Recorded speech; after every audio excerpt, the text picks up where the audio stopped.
Okay, our next speaker is Jasmina Lazic. She's a director of energy modeling at the Technology Innovation Institute based in Abu Dhabi. The clicker is there. Yasmina talk, as you can see, will focus on the importance of the robust data strategy, innovation in driving, cost optimization, demand forecasting, and enhancing grid resilience. This is especially crucial given the United Arab Emirates commitment to renewable energy and the rapid adaptation of electric vehicles, both of which create complex challenges to grid management. Okay, Yasmina, the floor is yours. Thank you so much. So as we've heard in the introduction, I will be speaking about some of our work in the Technology Innovation Institute around power grid modeling in Abu Dhabi and in the UAE. So to give you a little bit of context, we all know that we have very ambitious climate targets globally, and that also translates to countries individually, including the UAE. So we have a global target to hit net zero carbon emissions by 2050 and halve our carbon emissions by 2030. Now, as you can see in this graph over there, that is specifically challenging for the Gulf countries because fossil fuel is very readily available and very cheap. So as you can see, the per capita consumption of carbon and carbon emissions are much, much higher in the Gulf region than they are globally. So you can imagine that our challenge of hitting net zero is a really tough one. So what does that mean for the UAE? Obviously, the UAE government wants to make huge investments in shifting to renewable energy and increase the share of clean energy by 2030 to 30%, by 2050 to 50%. And the big part of that is electrification and introducing electric vehicles and more generally zero-emission vehicles. So we have targets to deploy up to 6,000 zero-emission vehicles by 2030 and increase the share of EVs by to 50% by 2050. Now you can also see here on the graph like how the EV adoption is evolving over time. And you can see that it is a very significant growth in the recent years. And we expect this growth, this trend to continue, and we expect even more growth in the years to come. So just to give you an example, and this is practically the most conservative scenario. So this is a scenario where we are saying, well, governments are just going to keep doing what they're doing. They're not going to introduce any new policies. Oh, okay, I'll try to keep still. No, I have to say my brain works better when I move around, but I'll try to keep still.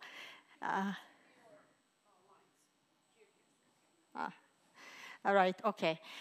So in this most conservative scenario, we expect annual average growth of 30%, which is quite significant.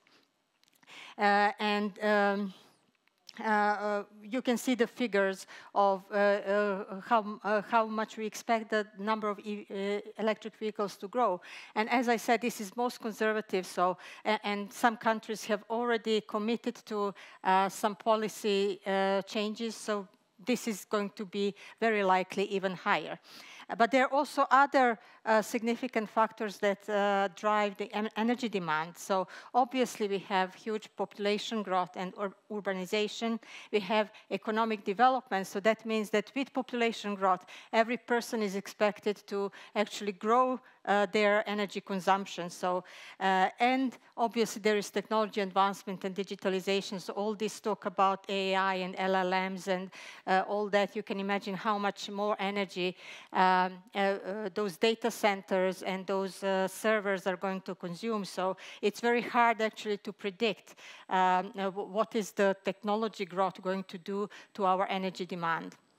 So with all these demand surge, there's some big questions around how this is going to impact the power grid and how resilient are our legacy power grids, and how can we sustain this growth that is coming. And these are some questions that we are trying to answer for the UAE government. So in our work, we are trying to enable policymakers and decision makers in the UAE government to be able to face this surging demand and answer the questions around forecasting and preparedness, so to understand how the grid is going to behave, can the grid sustain all this demand that is surging, what investments are necessary, and what infrastructure they need to introduce moving forward in the coming years and decades. And all those policies and all these decisions also need to provide some consumer confidence, so that individuals who are deciding on buying new cars, or the companies that are deciding on buying new buses or other transportation vehicles, have some confidence that those electric vehicles and other potentially zero-emission vehicles are going to be supported.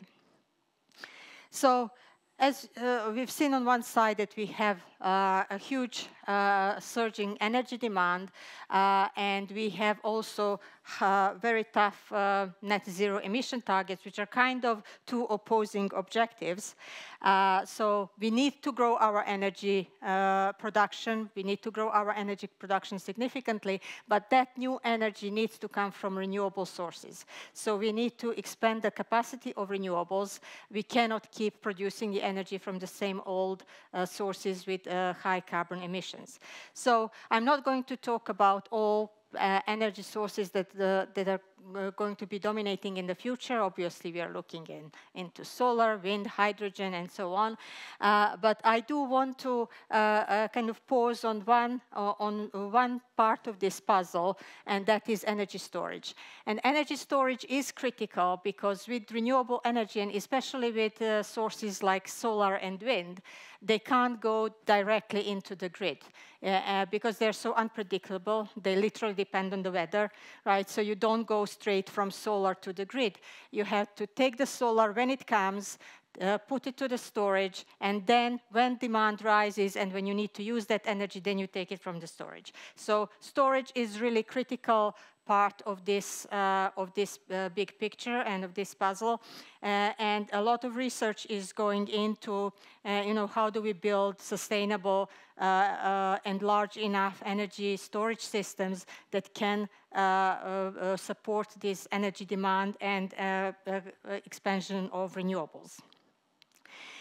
So, as I said, we need storage to balance the supply and demand so that we can store the energy when it comes and then use it when we need it. And also, with energy demand, you get like those peaks with high demands, which are really bad for the grid. In the worst case, you get blackouts. In not so bad cases, you need to kick in with some high zero carbon emissions replacements like gas peakers and so on. So we don't want to do that. This is why leveraging energy storage in the right way is crucial. But why am I talking so much about energy storage? Well, on one hand, we have electric vehicles as objects that drive energy demand. But on the other hand, each electric vehicle has its own car battery, right? And if you're driving a Tesla or you own an electric vehicle, well, you don't drive 24 hours a day, right? So your car is going to be sitting in your garage probably overnight and most of the day. So can you leverage that car battery while you're not driving and while you don't need it? So the car battery is actually just another way to store some energy. So you could be storing energy while you're not driving, and then you could be using that energy when you need it. So you could use that energy for your own household, or you could actually sell it to the grid when grid needs the energy, and you could also use that as a way of kind of earning a little bit of money. And then imagine if all electric vehicles in the network had that capability to store the energy. So that would give us a huge capacity for energy storage without the need to install massive energy storage systems. So we have two ways here for electric vehicles. From one side, they drive the demand and push the limits of the power grid. But on the other side, they can be used as energy storage systems, and they can actually help manage the grid. So those two sides of electric vehicles are very interesting, and this is something that we are looking into and trying to model and trying to provide the advice to the UAE government about. So we are basically building applications around energy mix modeling and integrating renewable energy, power grid modeling, and that includes electric vehicles and this V2G, vehicle to grid technology that I just talked about, in order to enable UAE policymakers to make the right decisions at the right time. Our focus is also on making it user-friendly and robust, and we are very much aware that policymakers, we can't expect them to be all data scientists, right? So we want to make user-friendly dashboards and provide other interesting ways of interaction. So we are working with large language models as well to help them run these complex models in the easy way and get most out of them. And why are we doing all this? Well, while there are a lot of tools out there for day-to-day grid operations, there are not so many tools around long-term energy mix planning. And certainly, there are no tools that bring those two together in one place and specifically for the UAE. So this is the gap that we are trying to build. So we want to build a tool for the UAE government, UAE policymakers that enables them to bring together the knowledge from everyday power grid operations plus the long-term planning years ahead and decades ahead around energy mix so that they can make the right policies. Now, at a very high level, this is the kind of outline of our system. So obviously, we need data inputs. We need data sets that we are going to feed into our model.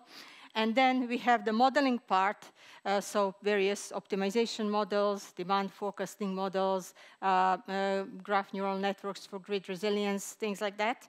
And then our outputs, as I said, we want to make user-friendly dashboards, graphics, reports, and also kind of integrate that with large language model technologies. So we have GPT. We are also using our in-house large language model, Falcon, which was built specifically at Technology Innovation Institute.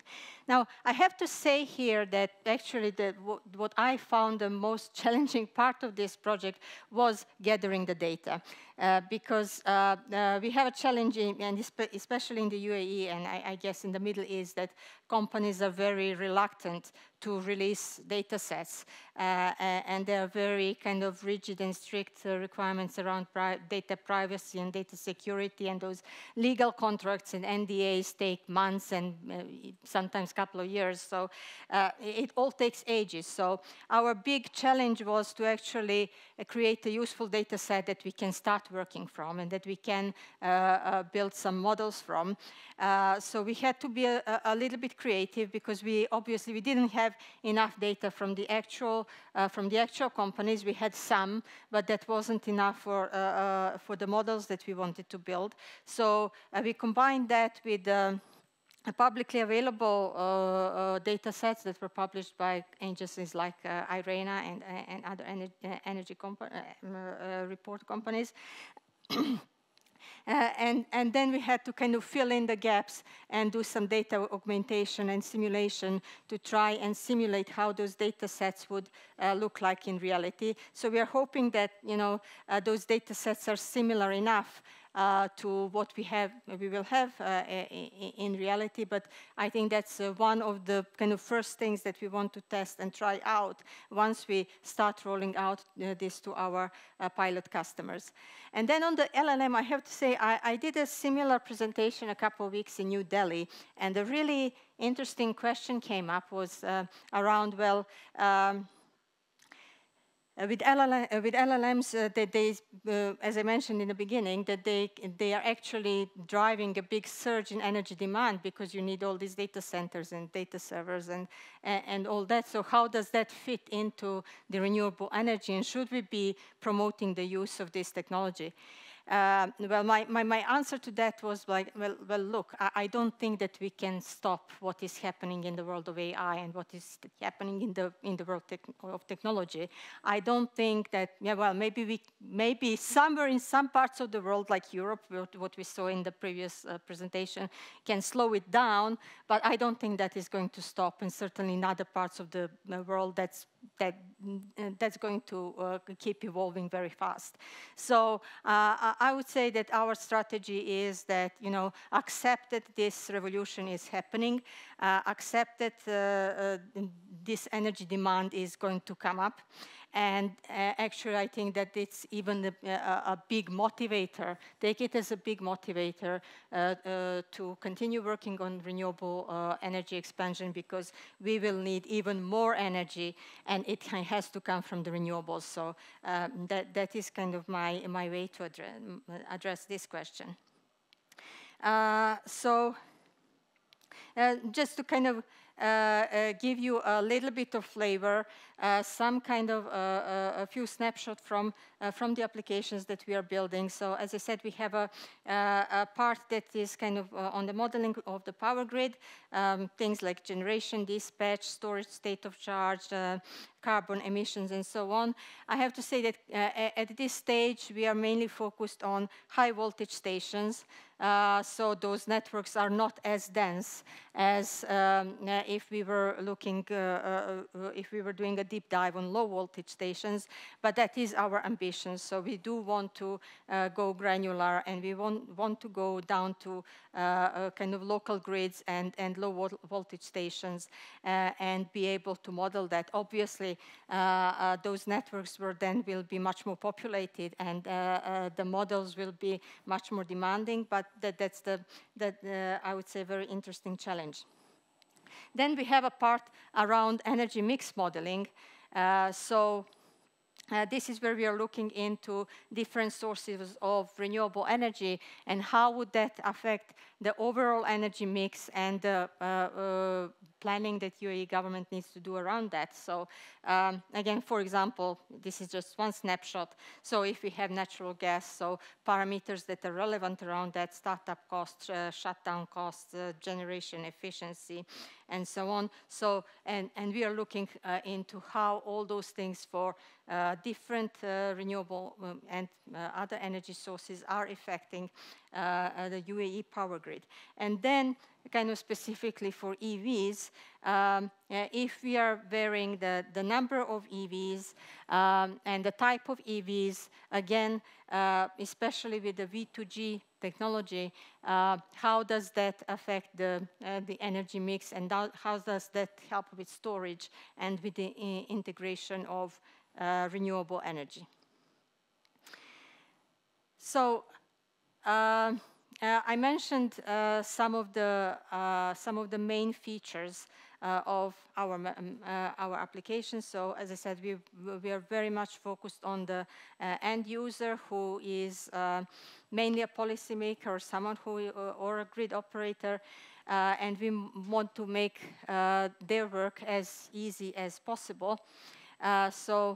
Looking into novel technologies like LLMs, also doing some more standard scenario planning and reporting. We are now in the stage where we are looking for pilot customers, pilot clients. we have some of the very initial conversations and projects being set up with external commercial customers in the UAE, but we are very much looking into other markets and other potential pilot customers as well. So I would say if this story resonates with you, and if you know anyone who is interested in this kind of work or doing this type of work, I would very much love to talk to you, or I would very much love to get those introductions and to see like how the things that we were doing here for the UAE can be translated to some other markets or to some other potential use cases. So that's my kind of call to action. As I said, our end users are currently mainly government and regulatory bodies, but then we also work with utility companies and grid operators, and then also looking into EV fleet managers and operators. So we have a good communication with Integrated Transport Center, which is in the Abu Dhabi, which is basically a company that runs all the buses and all public transport. And they have a target to get to literally 100% zero-emission vehicles. So they will have all their buses electric and hydrogen by 2030. So it's one of the very interesting potential pilot projects. Yes. Yes, sure. Oh.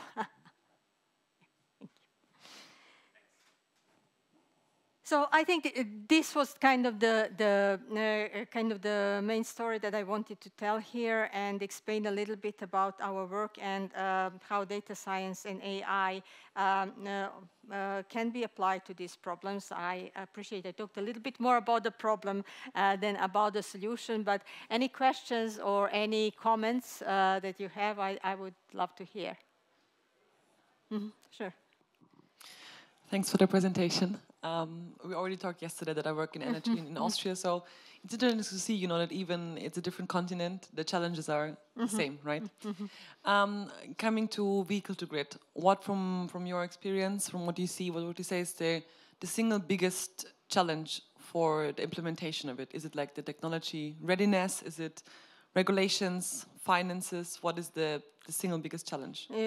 For EV integration. Yeah, for vehicle. Yeah, exactly. For the vehicle to grid to actually get implemented. For vehicle to grid, I think we are still at the regulation stage. We are still at the regulation stage, because when you get to vehicle to grid, actually the main benefit to it because you need to drive that technology from the kind of user, bottom up. And if you are going to get individual users to do that, there have to be financial incentives, right? Otherwise, why would you bother, right? And then we are getting in the space of energy trading, right? And that is like a massive, area in itself.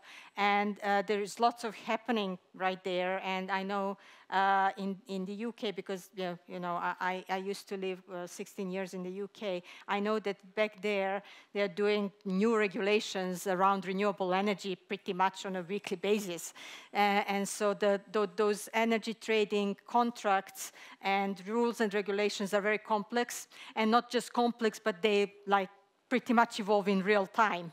So I think that's a big challenge, and it will take quite a lot of time for this to become a standard practice, and for those things to kind of stabilize, and then we can start thinking about integrating things beyond just some proofs of concepts, because some proofs of concepts already exist. But the kind of scaling this up and deploying at the scale, I think it will take some time, and the regulation needs to get there. Thank you for the question. Really interesting question. Is there another question? Okay. You also mentioned that in UAE, some companies and government has a reluctancy to release data sets. In Serbia, as you might suggest, I am suggesting that it is the same problem, but not just because they are reluctant, because they are even the data sets are hiding something more important, like. there are some fakeness to it, some simulations, and even corruption. So there's some kind of, so maybe this kind of LLMs or SLMs will be the one step to the solution of maybe in corruption. Yeah, well, obviously that's why there are, legal agreements. So I would imagine that, if you sign up to a legal agreement, you shouldn't be disclosing any information, but there is, still some reluctance despite that. But it's something that we need to live with, right? Also, you mentioned the comment on your previous conference you attended about the energy. And the main stuff that is coming into my mind that all of the AI and data sets use data. That is a crucial and resource, just as water that all those AI and data centers need. So it's kind of tough to break. Yeah. Okay. This is it for today. Before the break, you have a coffee break now, and we'll be back in 11:30 now. Okay. Thank you. Thank you, Yasmina. This is a small token of gratitude.